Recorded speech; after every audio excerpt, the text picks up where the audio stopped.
The dust was thick in the air that evening, swirling like a storm of secrets around the crowded saloon. Laughter rang out, coarse and cutting, the kind that didn't sound like joy but cruelty dressed up in whiskey. A young woman stood at the center of it all, her wrists bound in cold iron, a chain looped cruelly around her waist like she was no better than cattle up for bidding.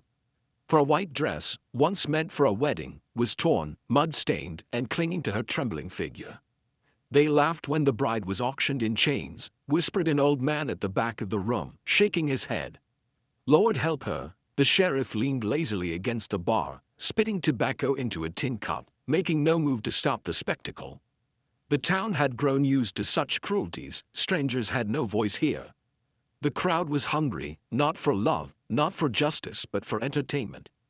"Who'll start the bid?" Barkeep Clancy called out, his grin sharp as a blade.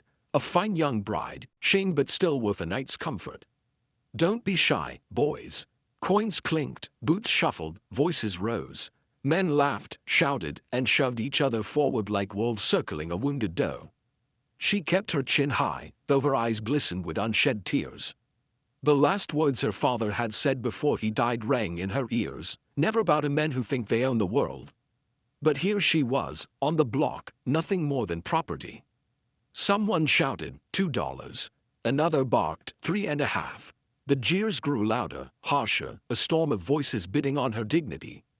But then the saloon doors creaked open. A hush rippled through the crowd, slow and uneasy.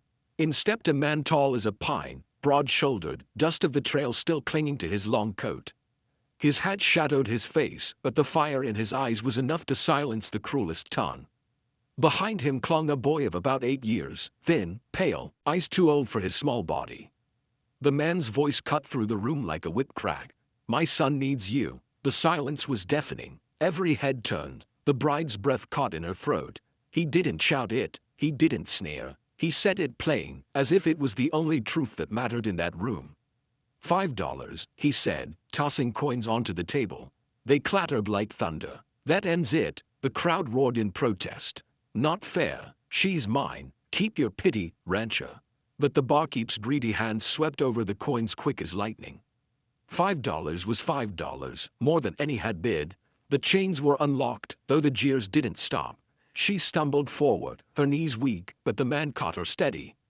His hand was rough, steady as stone, and the boy peered up at her with eyes that held something no one else in that town had shown her: hope. The rancher tipped his hat. "Come, you're not cattle, you're coming home with us." The ride out of town was silent, save for the hooves striking hard dirt. The bride, her name was Clara, sat stiff in the saddle, her torn dress fluttering against a night wind. She stole glances at the man who had claimed her freedom. His jaw was square, his hands scarred, but he rode with the calm of someone who carried storms inside and had long since made peace with them. Finally, she asked, her voice small, "Why? Why me?" He didn't look her way. "My boy hasn't spoken in a year. Lost his mama to fever. He don't need a nurse. He don't need a hired woman. He needs a mother. Someone who won't run." Her throat tightened. "And you think I'm that woman? I think you've been broken enough times to understand how to piece a soul back together," he said, low and steady. The words carved themselves into her heart like scripture. The ranch lay white under the starlit sky, a lonely stretch of land with fences leaning, barns weathered, but it was alive. Horses grazing, lanterns blowing warm in the windows. The boy slipped off his horse and reached for Clara's hand. She looked down at him, saw the shadows in his eyes, and something inside her melted. She squeezed his small fingers, whispering, "I'll stay." But peace is a fragile thing in the West. By morning, whispers from town had already reached the ranch. Men didn't like being shamed, especially not by a quiet rancher who walked away with what they thought belonged to them. 3 nights later, Clara woke to the sound of horses outside. Torches flared against the dark. Men shouting, spitting, laughing. The same laughter that had haunted her in chains. The rancher, his name was Elias, loaded his rifle without a word. "They've come," he said.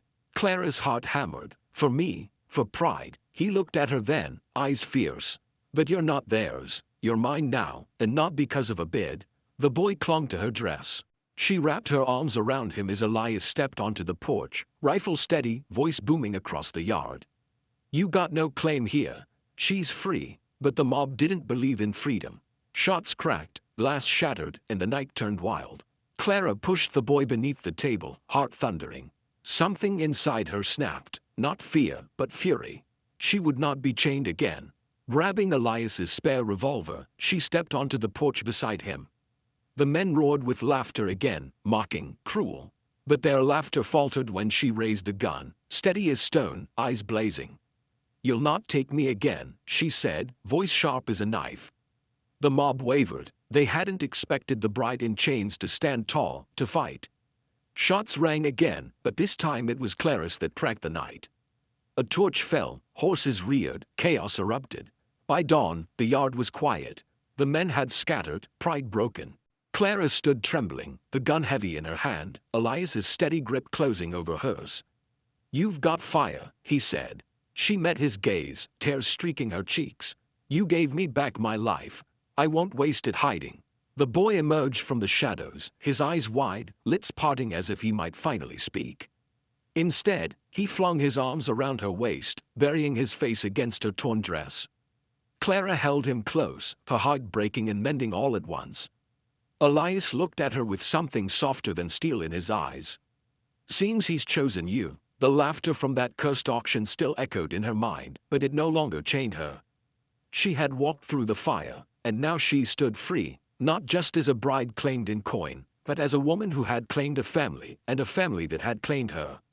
The West was cruel, but under its endless sky, sometimes mercy rode in on a tired horse, spoke with a quiet voice, and said only the words that mattered most. And so it was, the bride once auctioned in chains became the mother a boy needed, the partner a lonely rancher had longed for, and the flame that turned a broken home into something alive again. But the land never forgot, and neither did the men who had lost their game. Trouble would circle again, darker, sharper, but Clara no longer feared. For when they came next, they would not face a chained bride. They would face a woman who had tasted humiliation and turned it into strength, a boy whose silence had been broken by love, and a rancher who had already lost once and would die before losing again. The West was merciless, but so was the will of those who had nothing left to lose but each other.